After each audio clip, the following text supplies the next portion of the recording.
Muy buenas noches. Sean ustedes bienvenidos a la última sesión del mes de marzo de nuestro Colegio de Medicina Interna de México.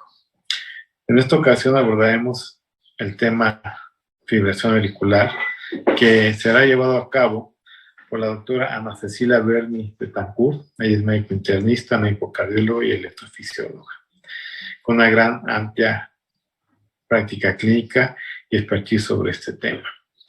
Sin más por el momento, pues les agradezco estén con nosotros presentes y dejo al doctor Raúl Carrillo Esper para continuar con la presentación. Muchas gracias y buenas noches.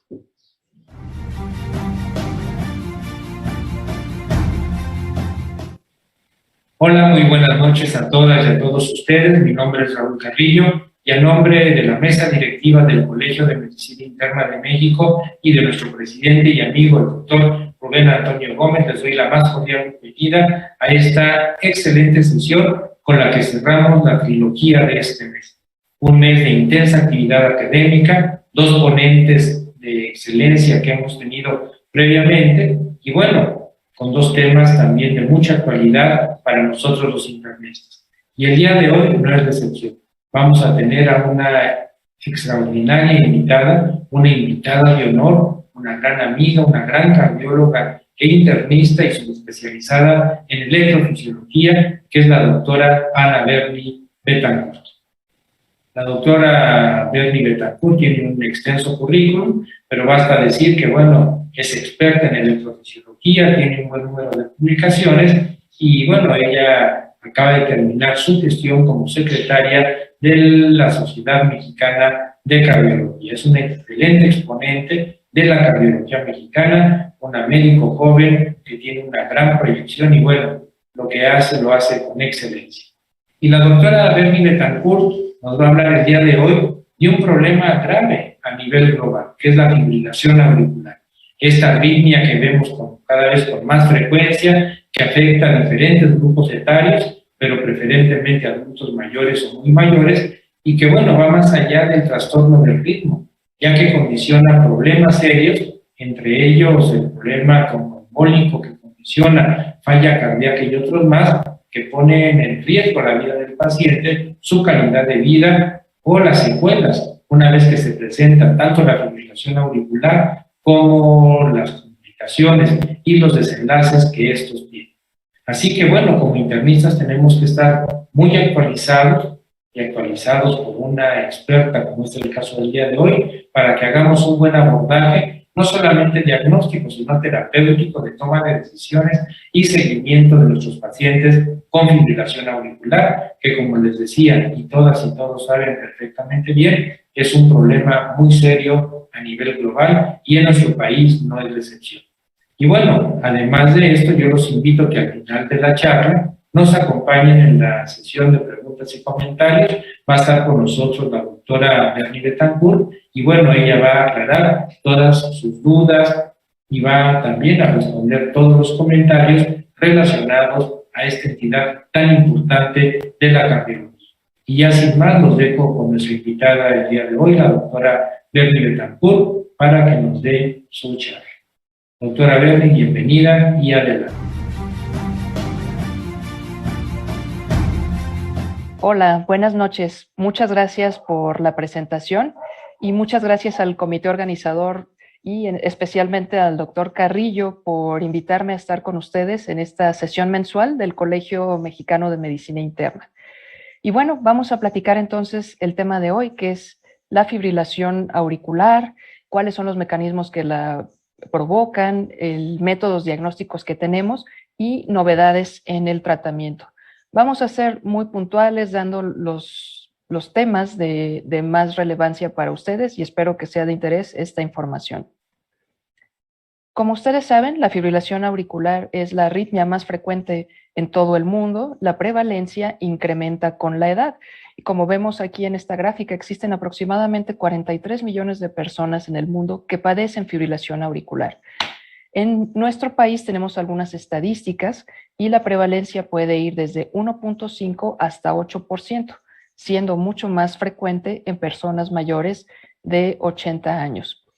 Aquí tenemos algunos datos este es un registro mexicano de datos cardiovasculares que incluye pacientes que son referidos de los diferentes estados de la República, pacientes que se obtienen de la consulta externa de diferentes centros cardiológicos. Y vean cómo la prevalencia global en nuestro país es aproximadamente 5.6%. En México, la fibrilación auricular es más frecuente en hombres que en mujeres. Sin embargo, como pueden ver aquí en la gráfica, a partir de los 70 años hay un incremento muy significativo de la prevalencia de fibrilación auricular en mujeres.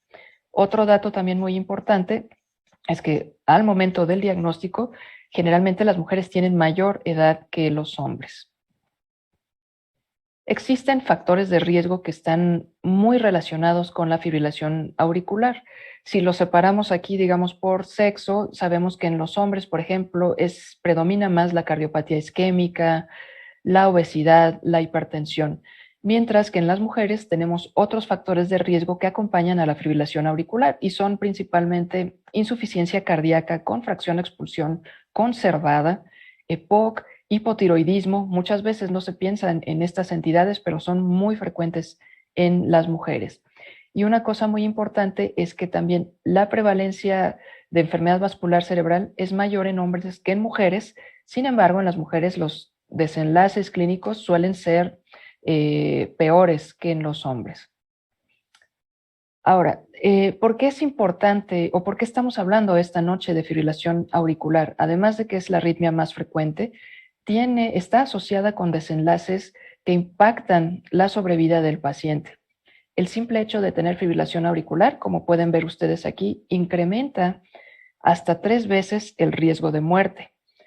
También esto ya es conocido, la fibrilación auricular es el principal factor de riesgo para tener una embolia cerebral de origen cardioembólico, incrementa hasta 5 veces el riesgo de tener un accidente vascular cerebral. Cuando hablamos de insuficiencia cardíaca, aproximadamente el 20 a 30% de los pacientes que tienen fibrilación auricular van a desarrollar insuficiencia cardíaca a lo largo de la evolución de su enfermedad. Otro desenlace clínico muy importante y que a veces no se toma mucho en consideración es la mala calidad de vida que ocasiona esta enfermedad. Más del 60% de nuestros pacientes, si los interrogamos apropiadamente, van a referir una mala calidad de vida por síntomas, porque no pueden realizar sus actividades cotidianas, porque presentan depresión y en algunos casos también puede estar asociada con demencia. Y también es muy frecuente que los pacientes con fibrilación auricular requieran hospitalizaciones, ya sea por frecuencia ventricular rápida o por descompensación de falla cardíaca. Hablando específicamente del impacto que tiene la fibrilación auricular en la enfermedad vascular cerebral, vean ustedes aquí, los pacientes que desarrollan EBC por fibrilación auricular van a tener un mayor tamaño del infarto, de la zona de infarto, con una alta recurrencia en comparación a otros pacientes que tienen un EBC por alguna otra causa. También está bien descrito que el déficit neurológico va a ser permanente casi en el 50% de nuestros pacientes. Por lo tanto, es muy importante tener esto en consideración para ofrecer una terapia que prevenga estos eventos tromboembólicos. ¿Y cómo se generan los trombos en la fibrilación auricular? Como muchas enfermedades en medicina interna y en cardiología, la fibrilación auricular es una enfermedad sistémica que está relacionada con un estado inflamatorio crónico, con un estado protrombótico, en donde van a existir disfunción endotelial, aumento del factor von Willebrand, que favorece la formación de trombos. Existen también cambios hemodinámicos dentro de la aurícula izquierda. Cuando está el paciente en fibrilación auricular, lo que observamos es una pérdida de la contracción auricular sistólica. Las velocidades de flujo, tanto en la orejuela como en el atrio izquierdo, pues son variables, son lentas, y esto favorece que haya éstasis sanguínea. La aurícula izquierda también se va deformando, va creciendo, y esto hace que, pues, en combinación con los cambios hemodinámicos, se forme un flujo turbulento y favorezca la trombosis. Existe también la teoría de los cambios anatómicos o la forma que pueda tener la orejuela izquierda. Hay algunas formas, como estas multilobuladas o llamadas también en coliflor, que son más trombogénicas que otras orejuelas con menor cantidad de lóbulos. Y hablando específicamente de la fibrilación auricular, ¿cuáles son los mecanismos que la generan y qué es lo que hace que el paciente permanezca en fibrilación auricular? Platicamos ya de la importancia que tiene la inflamación y la fibrosis.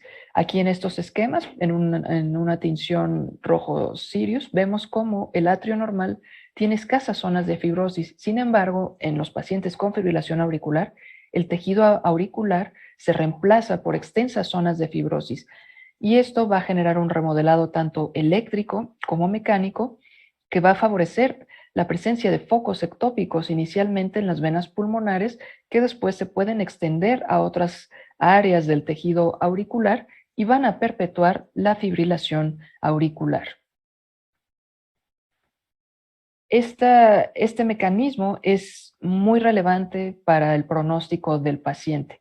Cuando el paciente está en fibrilación auricular paroxística, generalmente el daño está limitado solamente a las venas pulmonares y entonces el sustrato eléctrico, como vemos en esta figura, son pequeños focos ectópicos que se originan a partir de las venas pulmonares. Sin embargo, conforme avanza el tiempo, aumentan los disparadores tanto eléctricos como mecánicos. Si se extiende la zona de fibrosis dentro del tejido auricular, entonces podemos encontrar más sustrato eléctrico fuera de incluso de las venas pulmonares. Podemos encontrar pequeños circuitos de reentrada en la pared posterior de la aurícula, en el techo de la aurícula izquierda y finalmente, bueno, el sustrato puede ser muy extenso. Cuando el paciente tiene una forma de fibrilación auricular no paroxística, es decir, persistente o permanente, el riesgo de que la ablación no sea exitosa es mucho mayor o el riesgo de que tenga recurrencia, incluso después de una ablación exitosa, es mayor. De tal manera que, como les comentaba, esta enfermedad sistémica es progresiva. Existe más o menos una progresión anual de unas formas paroxísticas a persistentes que puede llegar a ser hasta del 15% anual.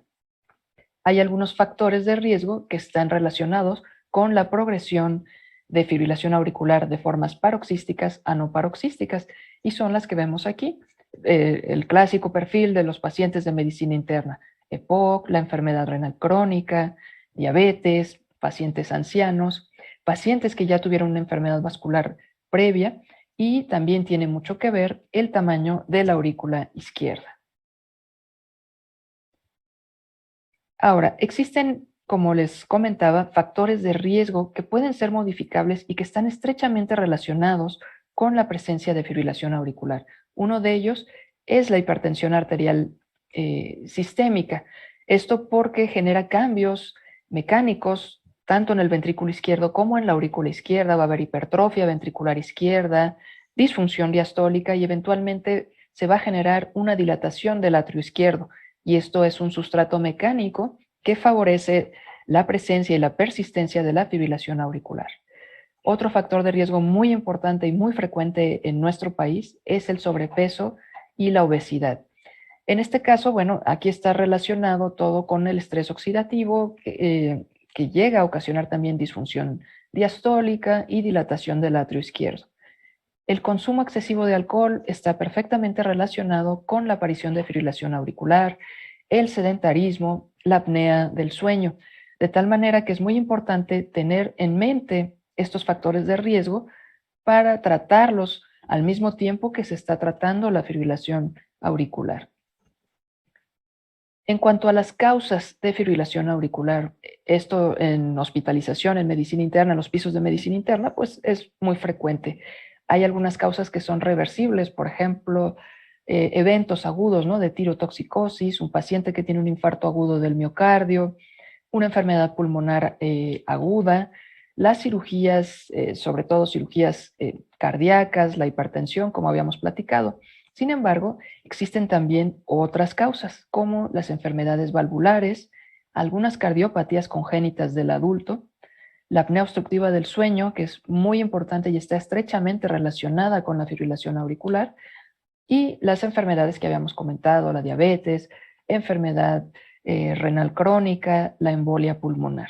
De tal manera que es importante tratar todas estas causas reversibles a la par que se está haciendo el manejo para la fibrilación auricular.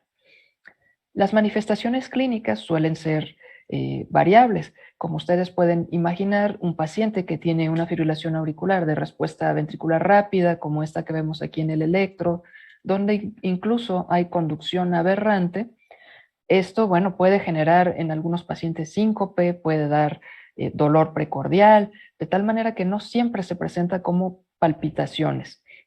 Hay otros pacientes, sobre todo nuestros pacientes geriátricos, en los cuales la fibrilación auricular se manifiesta como demencia, depresión, deterioro cognitivo.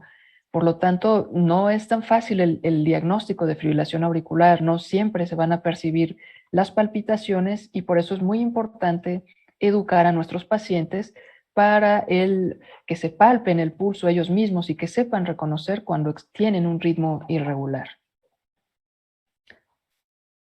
Para los métodos diagnósticos, creo que todos hemos visto frecuentemente que llegan los pacientes a urgencias por palpitaciones, se toma el electrocardiograma y resulta que el electro está perfectamente normal. Entonces, estos episodios de fibrilación auricular a veces pueden ser cortos, pueden ser autolimitados y cuando hacemos un trazo, el trazo está en ritmo sinusal. Sin embargo, para el diagnóstico de la fibrilación auricular es indispensable que tengamos un registro eléctrico con duración al menos de 30 segundos, donde se observe claramente la fibrilación auricular. Estos pacientes que tienen palpitaciones y en los cuales tenemos un trazo con fibrilación auricular se van a clasificar como fibrilación auricular clínica. Y como pueden ver aquí ustedes en este esquema, bueno, podemos documentar el trazo electrocardiográfico, ya sea con un electro, en la telemetría, en los servicios de urgencias, posiblemente a través de un Holter.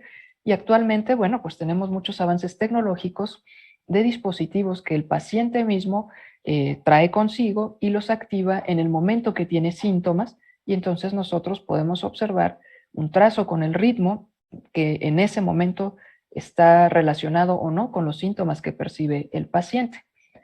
Pero tenemos también la fibrilación auricular subclínica.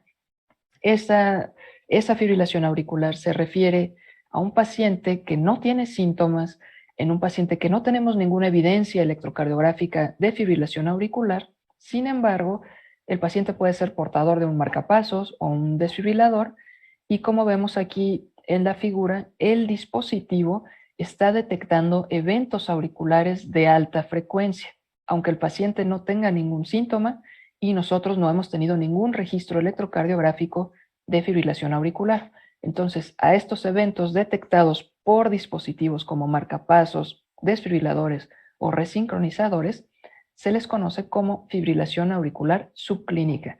Y también es relevante para el riesgo de trombosis, para generar falla cardíaca, por lo que hay que tenerla muy en cuenta. En cuanto a los métodos diagnósticos, como les comentaba, los paroxismos de fibrilación auricular a veces suelen ser cortos. Entonces, cuando no hemos tenido un registro adecuado o no estamos seguros del diagnóstico, necesitamos métodos diagnósticos de mayor duración. Mientras mayor sea el tiempo en que estamos monitoreando al paciente, mayor va a ser la posibilidad de poder detectar el episodio de fibrilación auricular. Les comentaba, lo más sencillo, bueno, es la detección manual del pulso, enseñar al paciente a detectar su propio pulso, echar mano de los relojes inteligentes, los teléfonos inteligentes, que al momento de los síntomas nos ofrecen tanto la frecuencia cardíaca como un registro, un breve registro de trazo electrocardiográfico. Tenemos también la modalidad de Holter. Actualmente hay Holters pues, de 24, 48, 72 e incluso hasta 7 días. Tenemos también grabadoras de eventos que son activadas por el propio paciente. Y cuando no tenemos registro de fibrilación auricular, tenemos otros métodos de mayor duración. Este, por ejemplo, es un monitor de eventos implantable, como ustedes ven en el video, es de colocación subcutánea, se puede colocar incluso en el consultorio, aunque bueno, nosotros normalmente lo que hacemos es colocarlo en pacientes después de que hacemos una ablación de fibrilación auricular para estar monitoreando por largo tiempo y ver si el paciente tiene o no recurrencia. Pero esto es muy útil en pacientes que ya le hicimos muchos Holters y no tenemos evidencia de fibrilación auricular. Estos pueden durar hasta 3 años y está constantemente transmitiendo la información. Y así es como lo vemos nosotros. Estos dispositivos nos dice si el paciente tuvo o no algún episodio de fibrilación auricular, a qué hora del día tuvo el episodio, cuál es la carga arrítmica, que esto es muy importante. Esto se refiere al porcentaje del tiempo del día que el paciente pasa en fibrilación auricular, ¿sí? Si de 24 horas pasa 15% del tiempo en fibrilación auricular o está el 60% del tiempo en fibrilación auricular. Esto es muy relevante para el tratamiento y el pronóstico. ¿Cuánto le duran los episodios? No es lo mismo tener 3 minutos de fibrilación auricular que tener episodios con duración de 5 horas. Y otro parámetro muy importante es la frecuencia ventricular. Como les comentaba, la frecuencia ventricular rápida es generalmente la que da mayor sintomatología al paciente. Y bueno, una vez que hemos diagnosticado la fibrilación auricular con un trazo electrocardiográfico adecuado, hay 3 pilares en el tratamiento de estos pacientes. Uno de ellos, y todos igual de importante, pues es la prevención de eventos tromboembólicos. Es decir, debemos aplicar las escalas conocidas, escalas de riesgo para trombosis, como es el CHATS-BASC, y escalas de hemorragia, que existen muchas que vamos a ver más adelante. Una vez anticoagulado el paciente, debemos tratar la arritmia, la fibrilación auricular, y como platicábamos, las comorbilidades o los factores de riesgo asociados, de tal manera que pues todos podemos involucrarnos en el manejo del paciente con fibrilación auricular. Esto requiere el apoyo de un equipo multidisciplinario. Y esto justamente es lo que proponen las últimas guías de fibrilación auricular de la Sociedad Europea de Cardiología. ¿Cómo vamos a estructurar a este paciente? Aquí lo ponen en un esquema de 4S, que son estos que estamos viendo. Stroke, como platicaba, el riesgo de embolia, los síntomas, la severidad de la fibrilación auricular. Esto tiene que ver con la carga arrítmica que platicábamos hace un momento, y el sustrato, qué tan extensa es la enfermedad, qué tan dilatada está la aurícula, qué comorbilidades tiene al paciente. Y de esta manera vamos a ofrecer un tratamiento global que involucre estas 4 categorías. De las escalas de riesgo para trombosis, ustedes saben que inicialmente se aplicaba la escala de CHATS. Sin embargo, no era una muy buena escala para identificar los pacientes de riesgo intermedio y riesgo bajo. De tal manera que actualmente, y bueno, ya desde hace varios años, la Sociedad Europea de Cardiología recomienda la escala CHATS-BASC para establecer el riesgo tromboembólico de los pacientes. Aquí están las variables que debemos tomar en cuenta, pues es la falla cardíaca, hipertensión, edad, diabetes, y como pueden ustedes ver, los factores que tienen mayor riesgo para un evento tromboembólico es la edad, sobre todo pacientes mayores de 75 años, y aquellos pacientes que ya tuvieron un evento vascular previo. Entonces, siempre que se encuentre un paciente con fibrilación auricular, vamos a calcular su riesgo tromboembólico con esta escala. Al mismo tiempo que calculamos el riesgo tromboembólico, debemos establecer el riesgo de hemorragia. Existen muchas escalas. La más utilizada es la escala Hasbled. Claro que uno puede utilizar pues, la que tenga a la mano en la aplicación, la que se sepa mejor. Y vean ustedes cómo las variables clínicas pues, son muy parecidas al riesgo de trombosis. También tiene que ver la hipertensión, el funcionamiento adecuado o no del hígado, un stroke previo, la edad o la habilidad para mantener un INR en parámetros terapéuticos. Un paciente que tiene un Hasbled mayor a 3 tiene alto riesgo de sangrado. Sin embargo, esto no contraindica el uso de anticoagulantes. Esto lo que nos alerta es que es un paciente al que debemos darle mayor seguimiento y tal vez quitar algunos otros factores de riesgo de sangrado. Por ejemplo, revisar los medicamentos que está tomando el paciente, quitar AINES, antibióticos, aspirina o algún otro medicamento que pueda incrementar el riesgo de sangrado con el uso concomitante de un anticoagulante oral.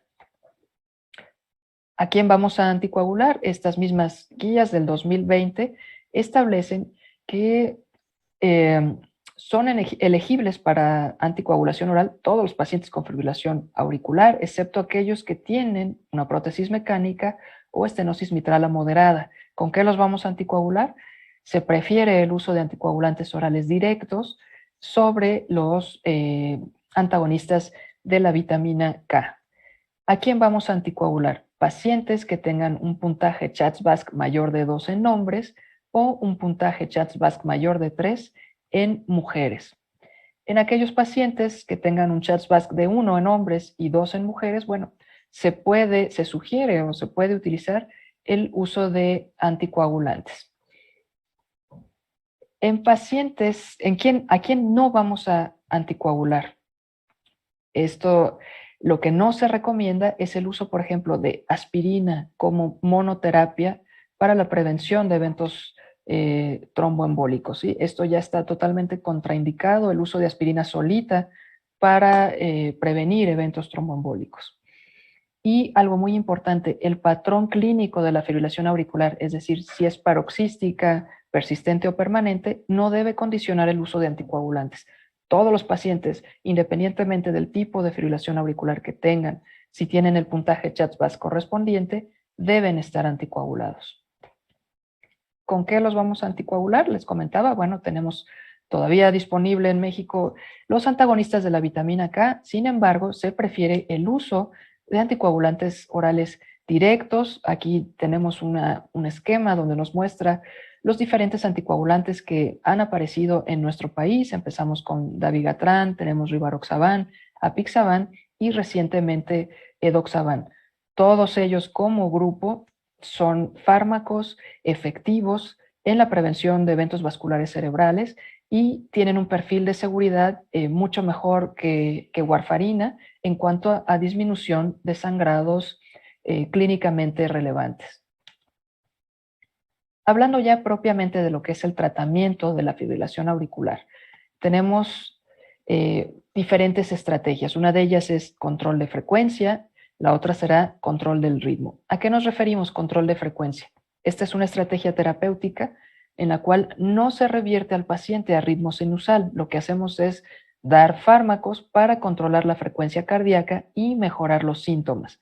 Aquí tenemos varias estrategias, podemos utilizar antiarrítmicos o podemos hacer técnicas invasivas más definitivas. Entonces, esta estrategia de control de frecuencia se puede utilizar en todos los pacientes con fibrilación auricular para controlar frecuencia cardíaca y síntomas. En pacientes que tienen síntomas leves o pacientes de alto riesgo para uso de antiarrítmicos, es decir, un paciente a lo mejor con insuficiencia cardíaca o que ya ha hecho efectos proarrítmicos con amiodarona o algún otro antiarrítmico. ¿Cuál es el medicamento que vamos a utilizar? Bueno, aquí sí dependerá si el paciente tiene o no una cardiopatía estructural. En pacientes hipertensos o que tienen falla cardíaca con fracción de expulsión reducida, con fracción de expulsión conservada, podemos utilizar de primera línea beta bloqueadores o calcio antagonistas. En caso de no funcionar, bueno, echamos manos lo que es la digoxina, combinación también con beta bloqueador o calcio antagonistas. En pacientes que ya tienen alguna enfermedad cardíaca y que tienen disfunción sistólica, bueno, aquí lo que podemos utilizar de primera línea son beta bloqueadores y en caso de que no funcionen, podemos hacer combinación ya sea con digoxina o con amiodarona. Y como ustedes saben bien, en pacientes con enfermedad pulmonar pues avanzada, se prefiere el uso de los calcio antagonistas. Sin embargo, bueno, hay beta bloqueadores de nueva generación que ya no tienen tantos efectos secundarios pulmonares.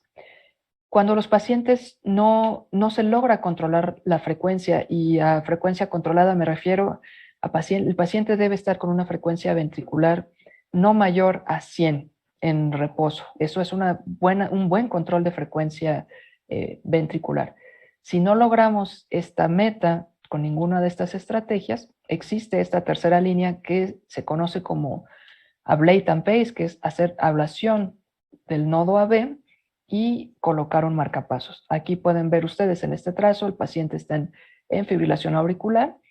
se hace una ablación. Aquí estamos a nivel del nodo AB, ahí tenemos un registro del GIS, y se aplica radiofrecuencia, se quema el nodo AB y bueno, ahora el paciente será dependiente de un marcapasos y va a permanecer de manera constante en la frecuencia ventricular que nosotros programemos en el marcapasos. Esto es una terapia ya definitiva, irreversible, y por lo tanto se debe reservar a pacientes en los que ya se intentaron todas las cosas para el control de frecuencia o incluso ablación para tratar la fibrilación auricular y no hemos obtenido respuesta. En cuanto a las estrategias para el controlar del ritmo, esto se refiere, aquí sí vamos a restaurar, a revertir al paciente al ritmo sinusal, y el objetivo de la terapia es mantenerlo en este ritmo normal. Esto lo podemos hacer a través de una cardioversión, ya sea eléctrica, farmacológica o a una ablación con catéter. Evidentemente, estos pacientes que van a esta estrategia de mantener el ritmo sinusal deben estar recibiendo ya una terapia anticoagulante apropiada, deben estar con un control estricto de sus factores de riesgo. Se han realizado varios estudios en los que se muestra que un paciente que está en metas de presión arterial, que está bien controlado de colesterol, que se encuentra en su peso ideal, son pacientes que les va mejor después de la ablación y tienen menor riesgo de recurrencia en comparación de aquellos que no están en metas terapéuticas de sus otros factores de riesgo.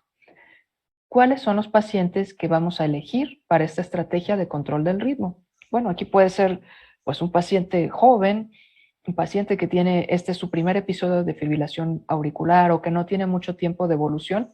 Aquí podemos usar un antiarrítmico y es muy probable que el paciente permanezca en ritmo sinusal.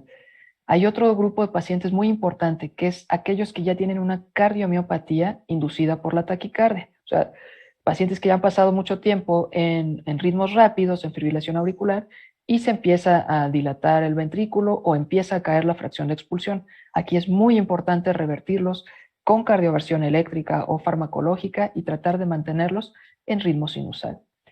Y obviamente, pues pacientes que no tienen una cardiopatía estructural muy avanzada, o que no hemos tenido éxito con la estrategia de control de frecuencia. ¿Qué nos dicen las guías sobre la cardioversión? Obviamente, si un paciente aparece en urgencias inestable porque viene con la fibrilación auricular y una respuesta ventricular rápida, bueno, se puede hacer una cardioversión eléctrica si hay inestabilidad hemodinámica. Pero si el paciente está estable hemodinámicamente, se puede hacer una cardioversión electiva, ya sea eléctrica o con antiarrítmicos. Muy importante tener en mente que el paciente debe estar bien anticoagulado, a menos que esté perfectamente seguro el paciente que es su primer episodio de fibrilación auricular y que lleva poco tiempo de evolución y que tiene un CHA2-VASc de 0 o de 1, posiblemente ahí el anticoagulante no es indispensable, pero en todos los demás casos hay que anticoagular antes de realizar la cardioversión. ¿Qué fármacos vamos a utilizar? Depende aquí también de si el paciente tiene o no una cardiopatía estructural. En pacientes que no tienen mucho daño miocárdico, que no tienen cardiopatía isquémica, podemos utilizar antiarrítmicos clase 1, 1A, bloqueadores del sodio, 1C, bloqueadores de sodio, como es en nuestro país, está disponible la propafenona y la flecainida. Estos se pueden administrar en urgencias y hacer la cardioversión farmacológica. En algunos casos, sobre todo en pacientes que tienen ya algún daño miocárdico, podemos utilizar amiodarona. Siempre que usemos algún antiarrítmico, debemos estar conscientes de los efectos proarrítmicos que tienen todos los antiarrítmicos. Ver el QT, el ancho de QRS, las bradicardias. Entonces, el paciente debe permanecer en vigilancia, en monitoreo electrocardiográfico después de la cardioversión para ver que no ocurra ningún otro trastorno de ritmo posterior a la administración de los fármacos. Y bueno, pues la estrategia de tratamiento de la fibrilación auricular, que es la ablación con catéter. Esta consiste en aislar eléctricamente las venas pulmonares y su objetivo es mantener al paciente en ritmo sinusal, prevenir la recurrencia y en caso de que haya recurrencia, disminuir la carga de arritmia. como les comentaba, no es lo mismo tener un episodio que dura 5 minutos o que solamente el 10% del día está en fibrilación auricular, a unas cargas altas donde pasan la mayor parte del tiempo o muchas horas en fibrilación auricular. La ablación con catéter es un tratamiento que mejora la calidad de vida. ¿Por qué? Porque limita los síntomas o corrige los síntomas en pacientes que tienen disfunción ventricular, y la ablación es exitosa, incluso mejora la fracción de expulsión, disminuye el riesgo de hospitalización y, por supuesto, mejora la calidad de vida de estos pacientes. También la ablación con catéter es muy útil para disminuir la hospitalización por otras causas cardiovasculares. ¿Y cómo se hace esta ablación y a quién debemos ofrecerle este tratamiento? Existen diferentes tipos de energía que vamos a ver más adelante. Esta es la radiofrecuencia. Este es un catéter que emite calor en la punta del catéter y de esta manera desconecta eléctricamente el tejido auricular. El objetivo de la ablación, independientemente de cuál sea la técnica que se use o el tipo de energía, es aislar las venas pulmonares, como vemos aquí, desconectar eléctricamente este tejido donde se une la vena pulmonar con el atrio izquierdo para que no se transmitan las ondas de fibrilación auricular. El éxito agudo del procedimiento, bueno, pues en los estudios iniciales iba desde un 49%, ahorita ya es cercano al 85 o 90%, dependiendo la técnica que se utilice o el tipo de energía que se está utilizando. Es muy importante comentarles que, bueno, pues esto del éxito del procedimiento depende, o los datos que tenemos del éxito del procedimiento, pues depende, porque hay muchos criterios o hay criterios muy distintos de recurrencia y desenlaces clínicos, y a veces por eso la información en los diferentes ensayos clínicos puede ser un poquito variable.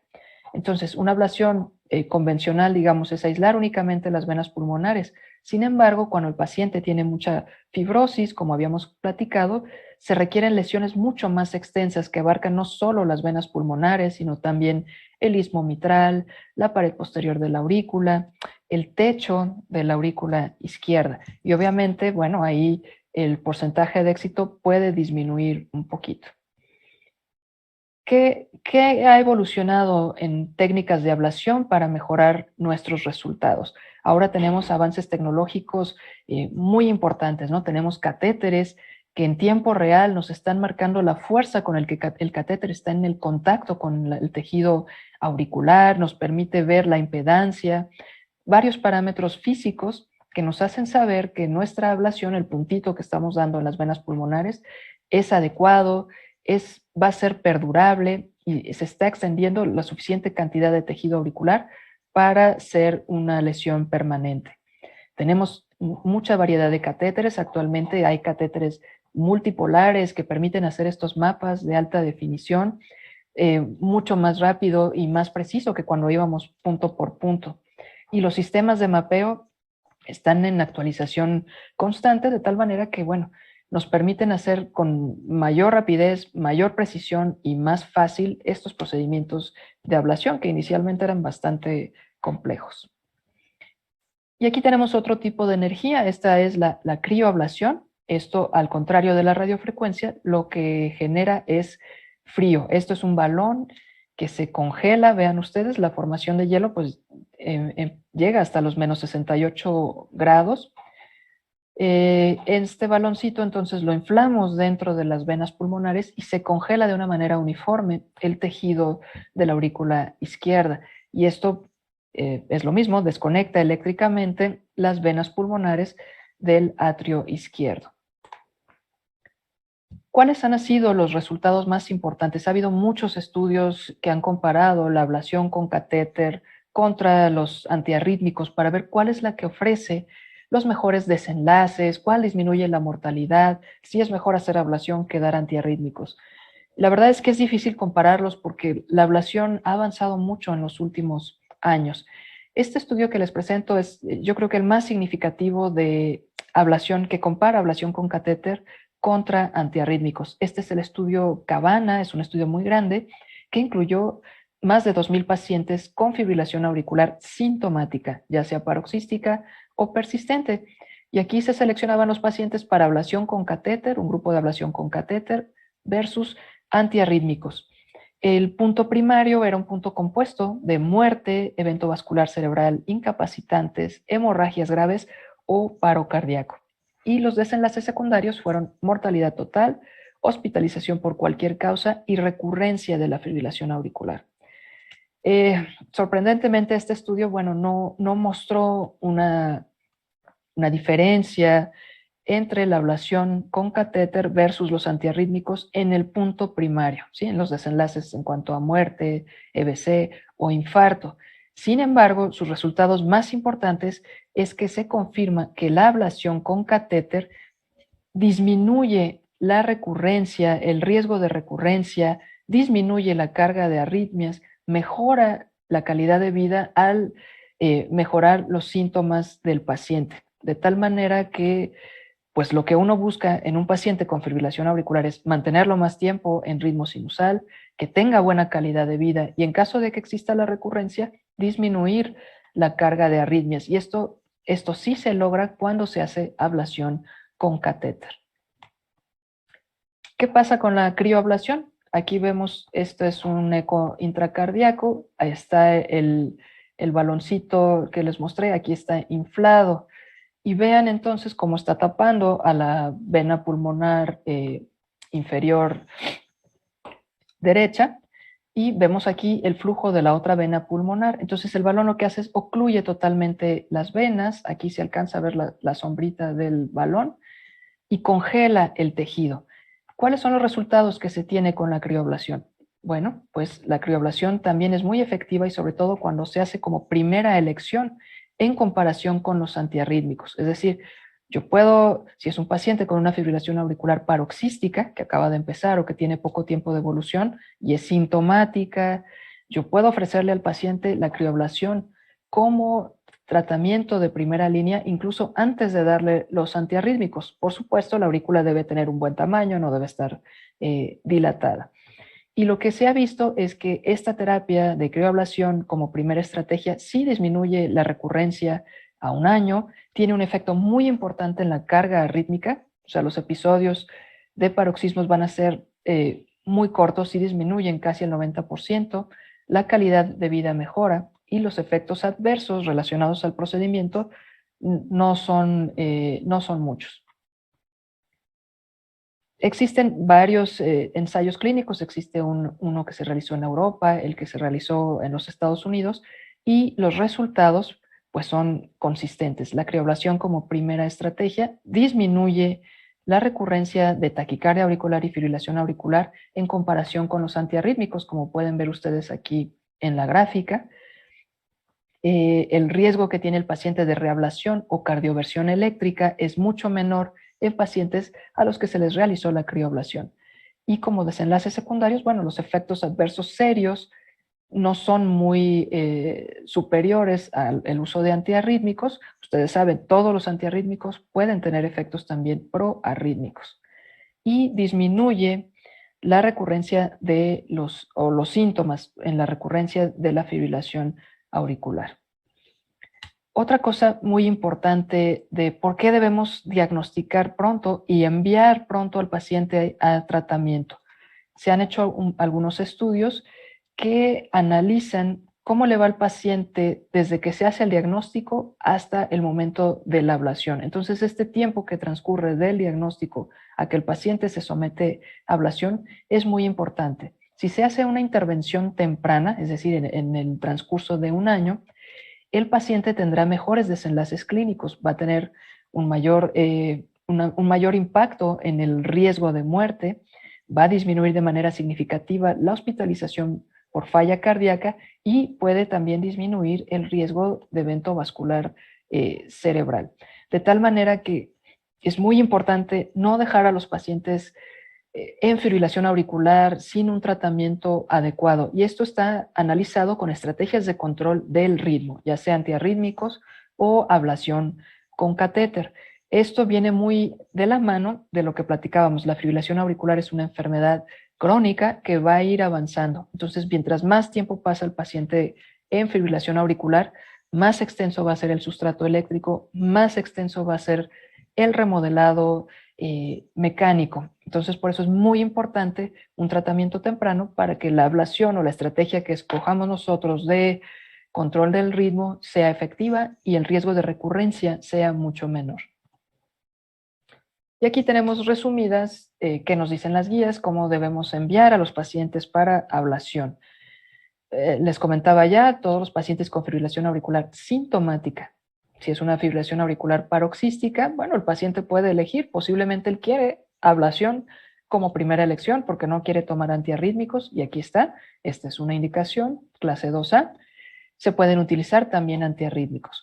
Pacientes sintomáticos con fibrilación auricular persistente que no tienen otros factores de riesgo de recurrencia, o sea, la aurícula no está muy dilatada, no tiene muchas comorbilidades, aquí también se puede elegir ablación o antiarrítmicos para el control del ritmo. Pero un grupo muy importante que sí se beneficia de la ablación son los pacientes que tienen fibrilación auricular, ya sea paroxística o persistente, con falla cardíaca. El paciente con disfunción ventricular y fracción de expulsión reducida es un grupo que mejora, que le va bien con la ablación con catéter, ya sea ablación con radiofrecuencia o crioablación, porque mejoran la clase funcional, puede mejorar la fracción de expulsión, y entonces este es un grupo de pacientes que debemos considerar. No, a veces pensamos, no, pues ya tiene falla cardíaca, tiene 35 de FEBI, ¿no? ¿Cómo lo vamos a meter a ablación? Pues sí, es justamente este grupo de pacientes los que se pueden beneficiar del aislamiento de las venas pulmonares. Y bueno, cuando falla la ablación, a veces se hacen 2 o 3 ablaciones en el mismo paciente. Si esto falla, bueno, pues entonces sí echamos mano de los antiarrítmicos. Y a manera de conclusión, creo que el mensaje aquí a transmitir es que la fibrilación auricular es una enfermedad progresiva que se debe tratar oportunamente, que debe ser manejada por un equipo multidisciplinario donde interviene el cardiólogo, el electrofisiólogo, el internista, muchas veces el endocrinólogo, el nutriólogo, la rehabilitación cardíaca, sí, porque son pacientes que tienen muchas otras comorbilidades. Los pilares del tratamiento, habíamos platicado, la prevención de la trombosis cerebral o sistémica, el control de los síntomas, y esto con las estrategias de control de ritmo o control de frecuencia, y mantener al paciente en metas, cumplir las metas en cuanto a los otros factores de riesgo cardiovascular y comorbilidades.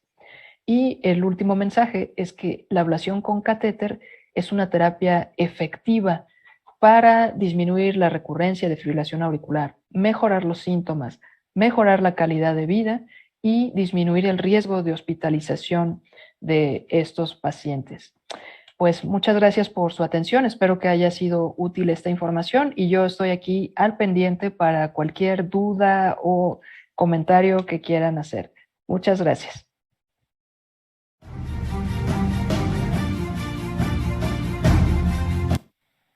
Hola, muy buenas noches a todas y a todos ustedes. A nombre del Colegio de Medicina Interna de México, les damos la más cordial bienvenida a esta sesión de preguntas y comentarios.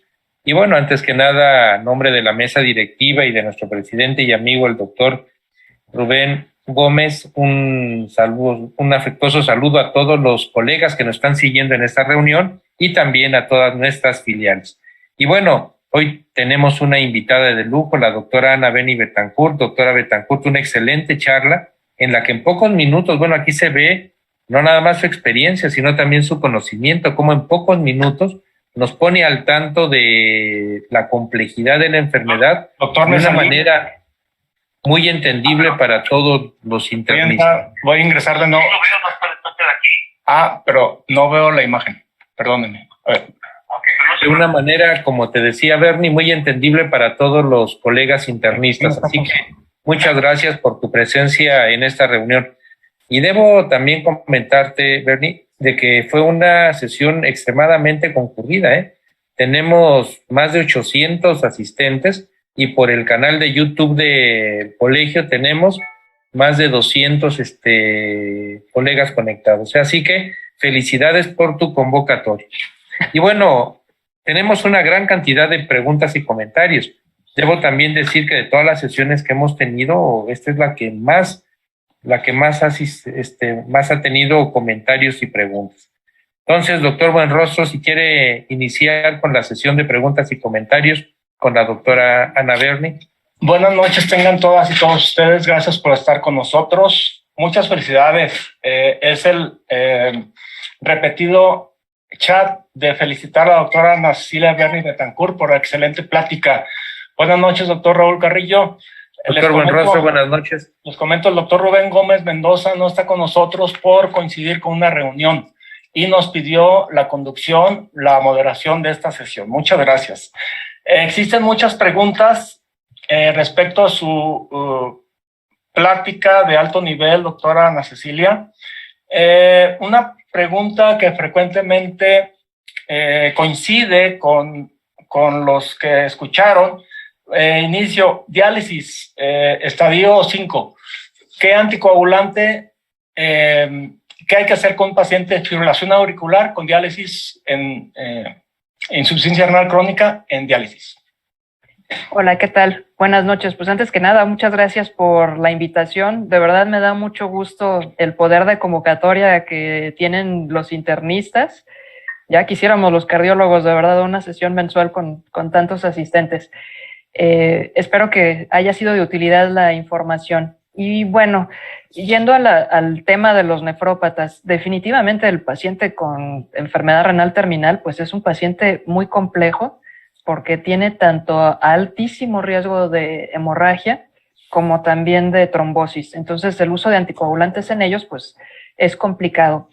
Ahorita se están corriendo estudios con los nuevos anticoagulantes, bueno, anticoagulantes orales directos, que ya incluyen pacientes en hemodiálisis. Sin embargo, todavía no existe la indicación como tal de utilizar este tipo de anticoagulantes orales directos en pacientes en diálisis.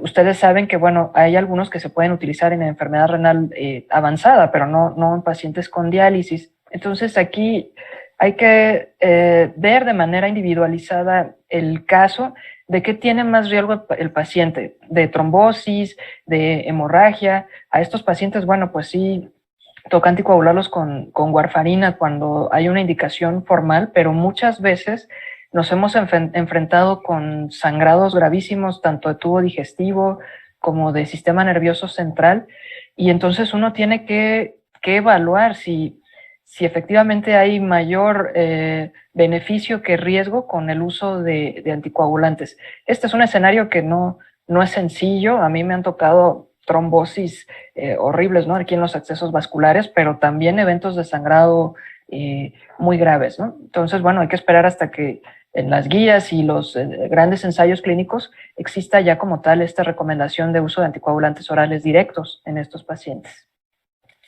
Muchas gracias. Doctor Raúl Carrillo. Gracias, doctor Buenrostro. Gracias de nuevo, Anita, por esta excelente charla. Y como te digo, hay una gran cantidad de preguntas y comentarios y, por supuesto, un buen número de felicitaciones por la excelente charla que nos impartiste, que de seguro, como bien lo dijiste, va a ser de mucha utilidad para nuestra práctica. Mira, una pregunta de un colega, del doctor Enrique Figueroa. Él pregunta si al hacer un Holter y ves muchas extrasístoles supraventriculares, si estas son de riesgo para el desarrollo de fibrilación auricular y qué hay que hacer ante este escenario. Ok, esa es una muy buena pregunta. Hablando electrofisiológicamente, sí, las extrasístoles supraventriculares son el trigger o ese disparador que va a generar fibrilación auricular. No todas las extrasístoles van a dar fibrilación auricular, ¿verdad? Esto depende mucho del contexto del paciente. Si es un paciente joven, por ejemplo, que no tiene ningún otro factor de riesgo, bueno, pues son extrasístoles que no necesariamente generan fibrilación auricular. Pero si es un paciente epocoso, obeso, con diabetes, en el cual existen estas extrasístoles, sí hay que monitorearlo de manera cercana, porque estos sí pueden ser disparadores de fibrilación auricular. Entonces, a estos pacientes posiblemente sí sean candidatos a un monitoreo electrocardiográfico más extendido, ¿no? muchas veces nos han llegado interconsultas de neurólogos, ¿no? El paciente que ya hizo un stroke, un EBC, y no tiene fibrilación auricular, lo único que tiene son extrasístoles supraventriculares. Entonces, aquí sí hay que buscar intencionadamente, a lo mejor con uno de estos holters implantables que puede durar hasta 3 años, porque en esos pacientes de alto riesgo es muy probable que esas extrasístoles sí generen fibrilación auricular. Muy bien, gracias, Anita. Doctor Buenrostro. Muchas gracias. Doctora Ana, siguen las felicitaciones y siguen las preguntas. Tratamos de resumir las que coincidan, las más repetitivas. Comenta en el chat un paciente con sepsis que será sometido a cirugía que presenta 6 puntos de Chat-VAS. ¿Se puede continuar dabigatran u otro anticoagulante o es mejor suspender? ¿Cuánto tiempo antes del evento quirúrgico? Bueno, sí, estos temas de uso de anticoagulantes en el preoperatorio siempre generan un poquito de controversia, ¿no? Obviamente, si es una cirugía urgente o en un paciente en estado crítico, digo, lo más probable es que este paciente, bueno, esté ya sea con una heparina intravenosa, a lo mejor una heparina de bajo peso molecular, en el contexto de un paciente grave. Entonces, en una cirugía de urgencias, pues se tiene que operar como esté, ¿no? Si este paciente es séptico, tiene daño hepático, daño renal, pues definitivamente aquí sí el uso de dabigatran sería un poquito problemático porque, bueno, pues ustedes saben que tiene una eliminación renal muy importante y que también su metabolismo hepático es muy importante. Sí existe el uso de estos anticoagulantes orales directos en pacientes en estado crítico, pero bueno, aquí cuando es antes de la cirugía, pues habría que evaluar, dependiendo cómo está la función renal, son las horas en las previas en las que se debe suspender el anticoagulante, ya sea 48 o 24 horas, dependiendo de la función renal, específicamente con dabigatran, que es el que tiene mayor porcentaje de eliminación renal. Doctor, muchas gracias, doctora. Doctor Raúl. Gracias, doctor Buenrostro. Bueno, y esta pregunta que hizo la colega internista y la respuesta de la doctora Ana Berni viene a que haga este comentario. Cada vez vemos más en las unidades de medicina intensiva pacientes con fibrilación auricular, muchos de ellos con factores de riesgo, pero que no tenían antecedente de la misma, y otros tantos sin factores de riesgo. Entonces, el mismo estado proinflamatorio que presentan estos pacientes, más todo el imbalance que tienen electrolítico, la anemia y demás, los hace más propensos y de más riesgo a desarrollar la arritmia. Y hay una buena cantidad de estudios que se han publicado recientemente de la elevada prevalencia de fibrilación auricular en pacientes críticamente enfermos, ¿no? Entonces, podría ser, no sé qué opinas tú, Anita, un escenario específico, diferente de la fibrilación auricular. Y lo vimos con pacientes de COVID. El número de pacientes con COVID graves, intubados en una medicina intensiva, que hicieron fibrilación auricular fue muy elevado. Y muchos de ellos, seguramente asociados a miocarditis, posteriormente a su alta, seguían con fibrilación. ¿Qué opinas tú de esto, en tu experiencia y conocimiento?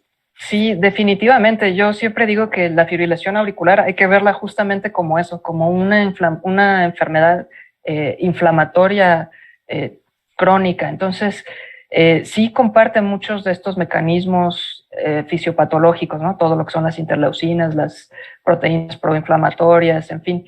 Y esto justamente lo vimos también mucho en COVID, ¿no? Un poco entre el mecanismo del virus que afectaba o que provocaba estas reacciones inflamatorias tan severas, pero también mucho efecto proarrítmico de los medicamentos que se utilizaron, sobre todo al principio en el tratamiento de COVID. Ustedes recuerdan que se usaba cloroquina, en fin, muchos medicamentos con efectos proarrítmicos que favorecen también la presencia de fibrilación auricular. Entonces, sí, definitivamente el paciente crítico es un escenario que favorece la presencia de cualquier tipo de arritmia, no nada más fibrilación auricular, efectivamente. Es un escenario aparte, como lo es, por ejemplo, un paciente con un infarto que además también tiene en ese momento fibrilación auricular, ¿no? Son escenarios complejos para el uso de anticoagulantes, para decidir una cardioversión, para el uso de antiarrítmicos.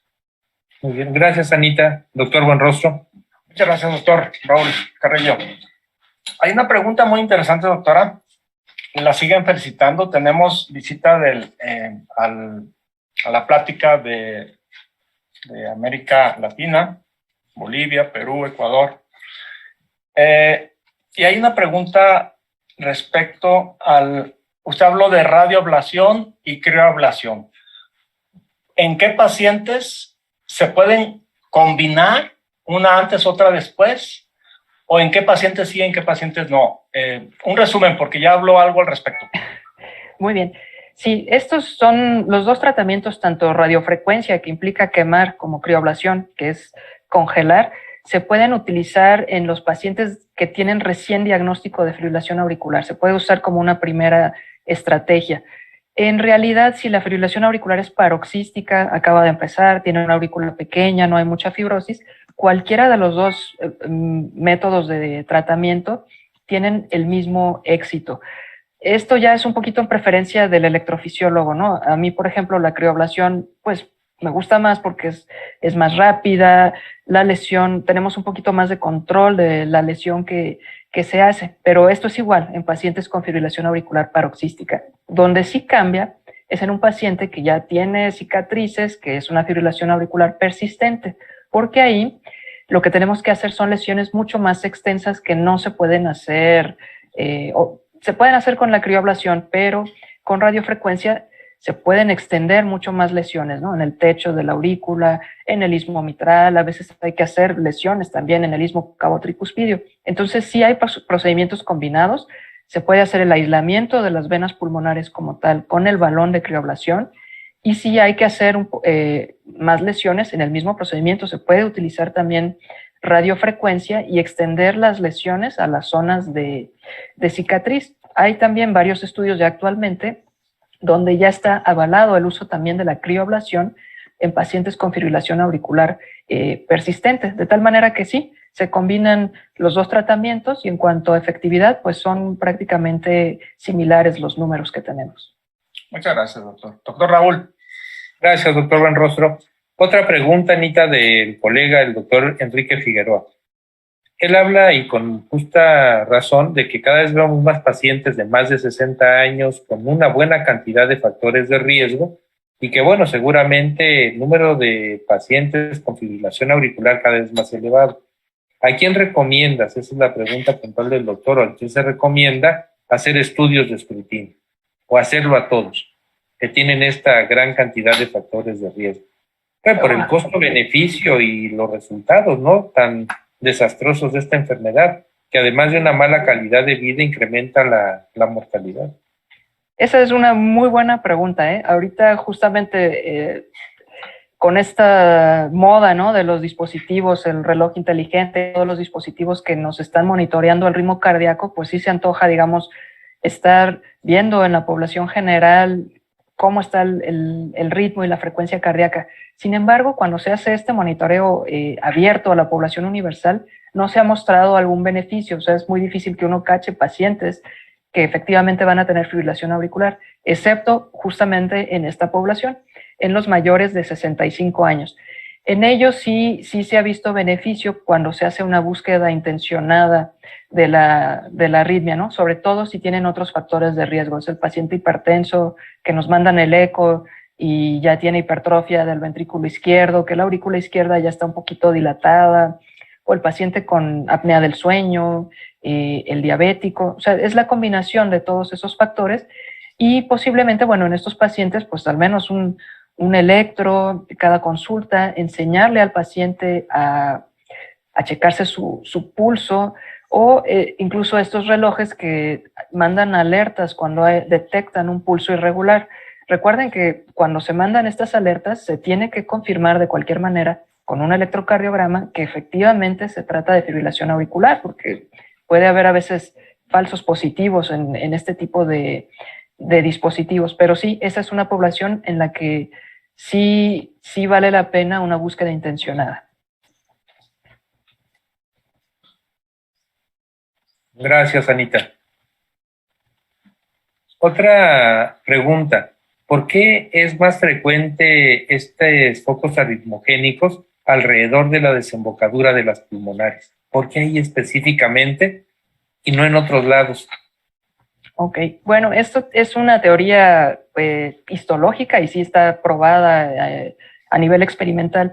Resulta que en esta unión de este tejido venoso con lo que es el tejido auricular es como un tejido de transición, y entonces las fibras no entran a la aurícula de manera regular, sino que son fibras en una disposición anatómica irregular.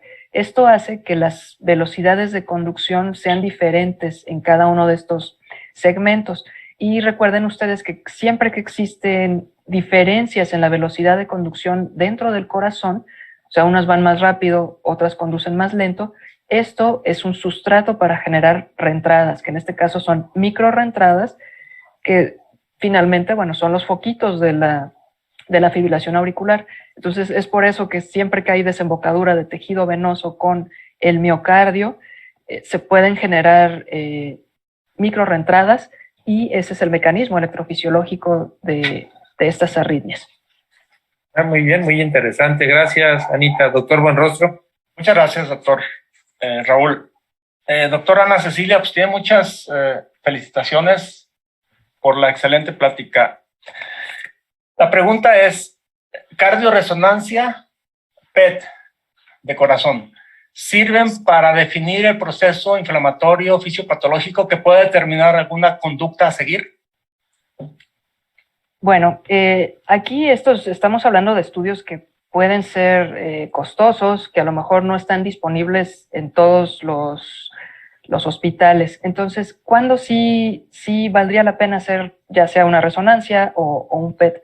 Por ejemplo, un paciente que va a una segunda o tal vez a una tercera ablación, en el paciente que queremos saber qué tan extensa está la zona de cicatriz o de fibrosis, porque esto predice el éxito del procedimiento, ¿sí? Recuerden que son procedimientos complejos que no están exentos de complicaciones. Entonces, para saber si vale la pena, si va a tener éxito el procedimiento o nos vamos a meter en complicaciones e incluso podemos generar efectos adversos, ¿no?, con la propia terapia. Entonces, ahí sí vale la pena hacer una resonancia magnética, ¿no? Cuando vemos en el eco que el corazón está muy dañado, que la aurícula está muy grande, entonces sí se complementa con resonancia magnética.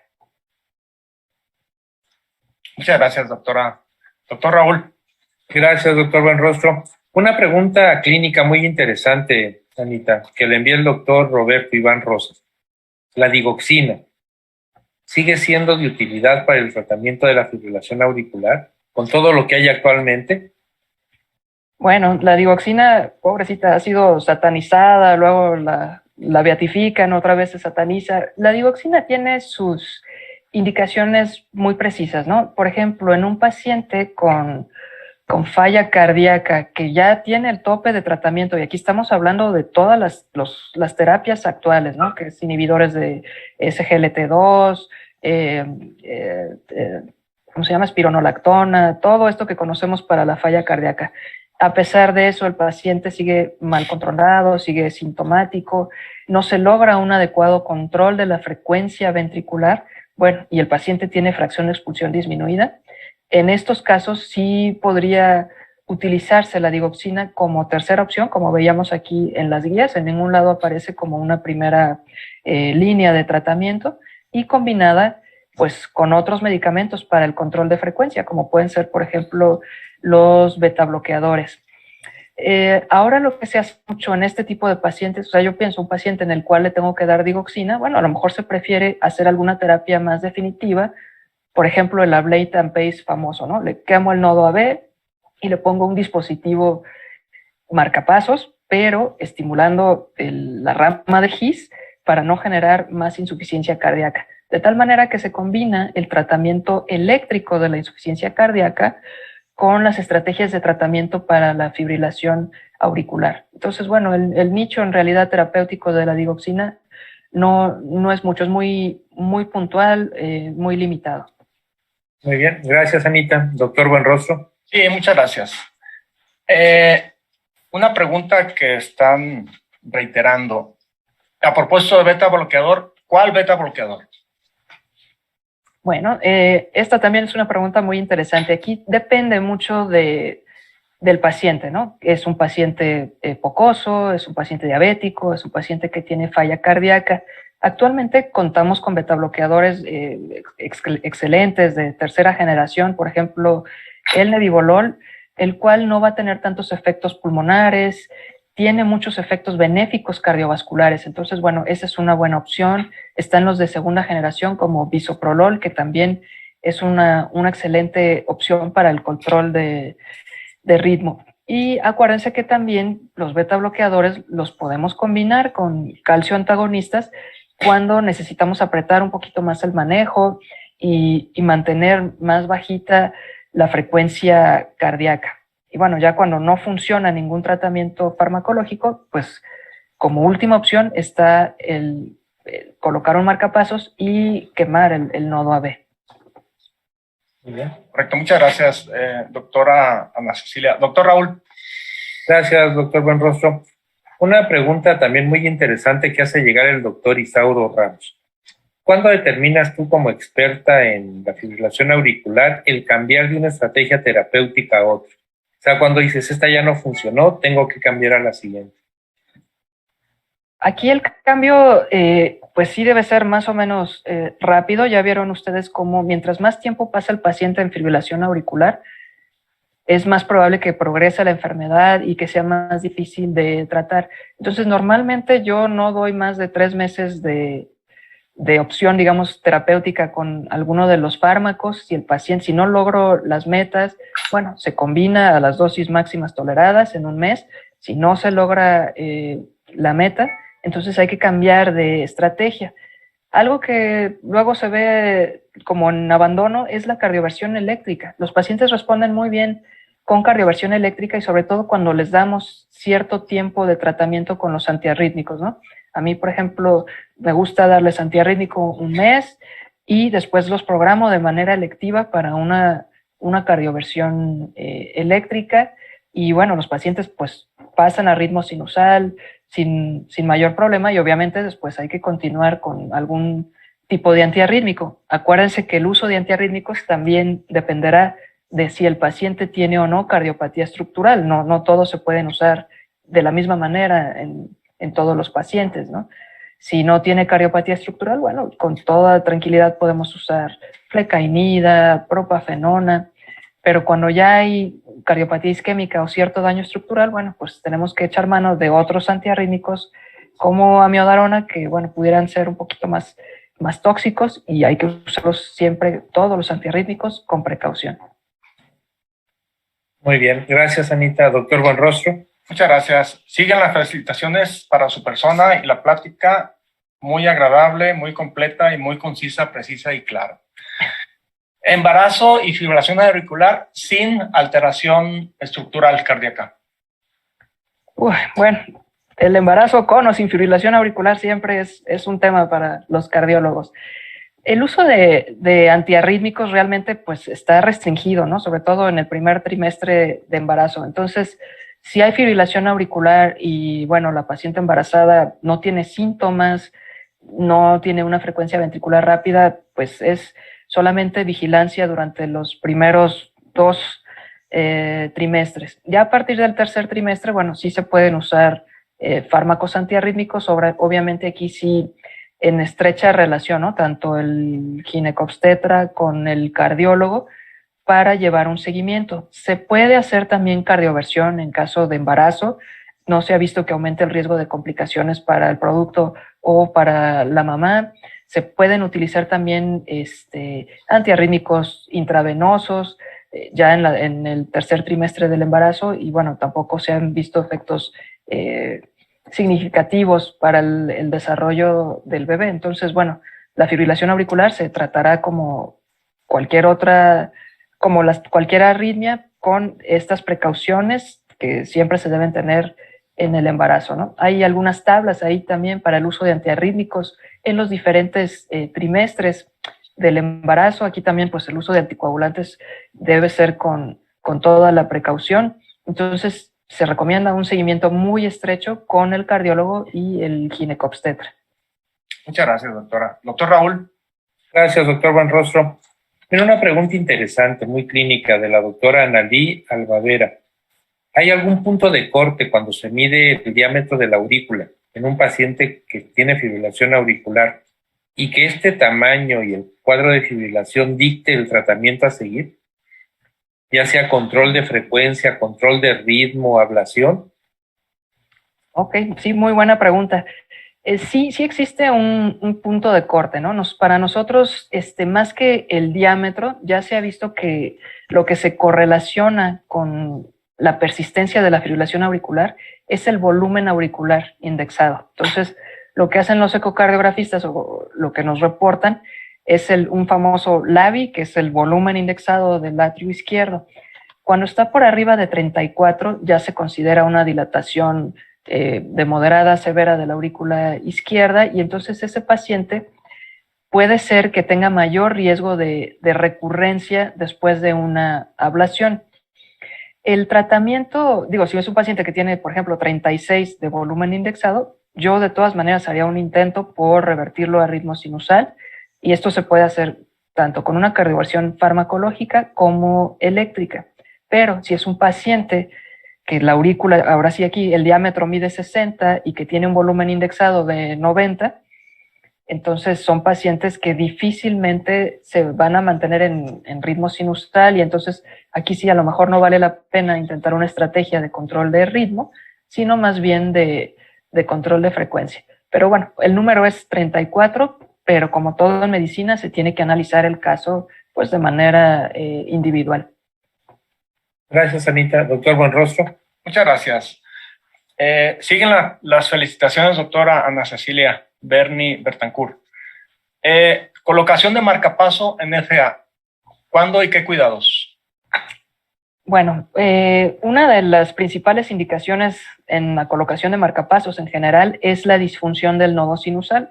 La fibrilación auricular forma parte de esta enfermedad, ¿no? Esta enfermedad se puede manifestar como episodios de bradicardia sinusal que alternan con fibrilación auricular rápida y también con fibrilación auricular de frecuencia ventricular lenta. Entonces, en estos pacientes en los que tienen un Holter donde se confirma el diagnóstico de disfunción del nodo sinusal, o sea, es un paciente que posiblemente en 24 horas va a tener un total de latidos de 60,000, o sea, muy por abajo de lo que se espera normalmente, o tiene pausas largas, o tiene fibrilación auricular lenta o incluso bloqueada. Nos damos cuenta que está bloqueada la fibrilación auricular porque los RR van regulares a una frecuencia muy lenta. Entonces aquí sí está indicada la colocación de marcapasos. Estos pacientes, si uno ha documentado ritmo sinusal intermitente con la fibrilación auricular, está indicada la colocación de un marcapasos doble cámara, ¿sí? Se ha visto que cuando uno estimula la aurícula de manera constante, existe cierto remodelado eléctrico, y esto ayuda a que el paciente se mantenga en ritmo sinusal. Entonces, no siempre fibrilación auricular es igual a estimular con un marcapasos BBI o de una sola cámara. Incluso también hay indicación, si el paciente ya tiene una fracción de expulsión medio bajita, menos de 40, estos pacientes se les pone un resincronizador cardíaco, porque son pacientes que van a estar estimulados todo el tiempo y que se puede generar falla cardíaca por la estimulación constante. Entonces aquí lo que hacemos es poner ya sea un resincronizador con su cable en el ventrículo derecho, otro en el ventrículo izquierdo, o actualmente lo que se hace es estimular directamente la rama del GIS. Entonces es el famoso GIS pacing, que es un marcapasos común y corriente, pero el cable está estimulando directamente a la rama izquierda del GIS, y de esta manera pues no generamos más insuficiencia cardíaca, y es un tratamiento combinado eléctrico tanto para la fibrilación auricular como para la insuficiencia cardíaca. O sea que hay mucho que se puede hacer con estimulación programada. Muchas gracias. Doctor Raúl. Gracias, doctor Buenrostro. Y bueno, Anita, de veras, el número de preguntas es increíble, ¿eh? Entonces vamos a hacer, por obvio de tiempo y ya la hora que es, un par de preguntas más. Una por un servidor y otra por el doctor Buenrostro. Mira, aquí nos pregunta la doctora Marijose Falcón. Una, además de que te felicita, ¿cuál es más trombótica? ¿La fibrilación auricular paroxística o la permanente? Esta también es una pregunta interesante y esto se viene estudiando pues desde los grandes ensayos clínicos que se hicieron para los anticoagulantes orales directos, ¿no? Al principio se pensaba que la fibrilación auricular paroxística era menos trombogénica, después se vio que el riesgo es igual, pero ahorita lo que estamos viendo es que mientras más tiempo pasa el paciente en fibrilación auricular, más fibrosis y entonces mayor riesgo de trombosis. Pero de ninguna manera el tipo de fibrilación auricular va a definir si voy a anticoagular o no a un paciente, sea paroxística, persistente o permanente. Si el paciente tiene un CHA2-VASc mayor de 2, hay que anticoagularlo, independientemente del tipo de fibrilación auricular. Muy bien, gracias, Anita. Doctor Buenrostro, la última pregunta de la noche. Correcto, muchas gracias. Entendiendo el proceso fisiopatológico de la inflamación que finaliza en colágeno y fibroblastos, ya una etapa irreversible, se puede decir. ¿Es posible interrumpir la progresión o prevenir la progresión o disminuir la progresión a la etapa final, que es la fibrosis, a través de medidas antiinflamatorias? Por ejemplo, los famosos niveles de factor necrosis tumoral, interleucina 1, interleucina 6, o algún otro antiinflamatorio. Eso es un campo de investigación muy interesante. Aquí en estos antiinflamatorios, bueno, pues ocurre lo mismo de los antiarrítmicos. Lo que se requiere es un fármaco específico que actúe de manera muy particular en el tejido auricular, ¿sí? Hay varios estudios que, bueno, se están llevando a cabo y sí, esa es una rama muy interesante que seguramente sí va a ser parte del tratamiento de la fibrilación auricular, porque, bueno, ese es el mecanismo fisiopatológico, ¿no? Hasta ahorita no forma parte del tratamiento de un paciente con fibrilación auricular como tal, pero el control de los otros factores de riesgo, o sea, todo lo demás que promueve inflamación, ¿no? El sobrepeso, la obesidad, todo eso, por eso es tan importante mantener un control estricto de todas las otras comorbilidades para evitar justamente este remodelado mecánico donde ya difícilmente se va a poder revertir o hacer algo. Pero sí, ese es un tema muy interesante que esperemos que forme parte del armamento para tratar la fibrilación auricular pronto. Reciba muchas felicitaciones y muchas gracias. Doctor Raúl. Gracias, doctor Buenrostro. Bueno, Anita, de veras fue una sesión muy concurrida. Ahorita estamos cerrando con 762 asistentes a las 21:30 horas. O sea, esto de veras es excepcional, ¿eh? Y por YouTube también una gran cantidad de seguidores, lo que habla de la calidad de la profesora invitada y de lo interesante del tema para el gremio de los internistas, que de seguro en la práctica cotidiana, tanto institucional como en la práctica privada, ven un gran número de estos pacientes y con el tiempo verán más.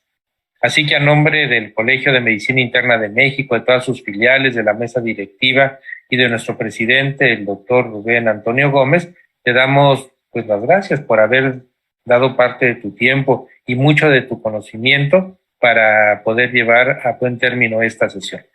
Y antes de cerrar la sesión, lo que hacemos ya tradicionalmente, para que nos digas los puntos para llevarnos a casa.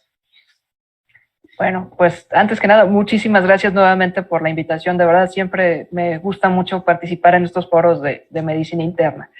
Y bueno, creo que aquí los puntos son: la fibrilación auricular no se debe dejar así, sin tratar. Mientras más pronto se restaure el ritmo sinusal del paciente, pues mejor van a ser sus desenlaces. Y el otro punto muy relevante es el anticoagulante. O sea, todos podemos ver fibrilación auricular, todos debemos saber utilizar los anticoagulantes en estos pacientes. Y el tercer punto sería referirlo de manera temprana. Ya bien anticoagulado, referirlo al cardiólogo, al electrofisiólogo, ya para hacer un tratamiento más específico y evitar la progresión de esta enfermedad. Muy bien, gracias, Anita. Y bueno, a todos los colegas que nos siguen, a nombre del Colegio de Medicina Interna de México, de su mesa directiva, de nuestro presidente y amigo, el doctor Rubén Antonio Gómez, les damos las gracias por haber participado tan intensamente en esta sesión académica. Y también recordarles que sigan conectándose a nuestras sesiones tanto quincenales como nuestra sesión ordinaria como la del día de hoy. Y también les recuerdo que ya está en la página del colegio la actualización final del programa del curso internacional de medicina interna que va a ser en Boca del Río, Veracruz, del 22 al 25 de junio. Y también les adelanto, la doctora Ana Berni va a estar con nosotros en el Congreso Nacional con un grupo de expertos en cardiología. Bueno, esa es la sorpresa para noviembre allá en Mérida. Y bueno, ya sin más le dejo la palabra a nuestro amigo, el doctor Miguel Ángel Buenrostro, para que cierre la sesión. Muchas gracias, doctor Raúl. Muy agradecida la audiencia que con este tipo de pláticas están totalmente contentos y esperamos más pláticas de su persona, doctora Ana Cecilia Berni Betancourt. Muchas gracias y esperamos verla pronto. Los esperamos también a los compañeros internistas, colegiados, no colegiados, médicos generales, nutriólogos, todos los relacionados con la salud. Estén atentos para la próxima plática que les va a gustar y vamos a seguir sirviendo con calidad, seguridad y eficiencia para el manejo de nuestros pacientes, que sea nuestra prioridad. Muchas gracias a todas, a todos. Pues gracias y que tengan buena noche. Gracias, Anita, doctor Buenrostro. Buenas noches, doctor Raúl. Buenas noches a todos. Y buenas noches a todos.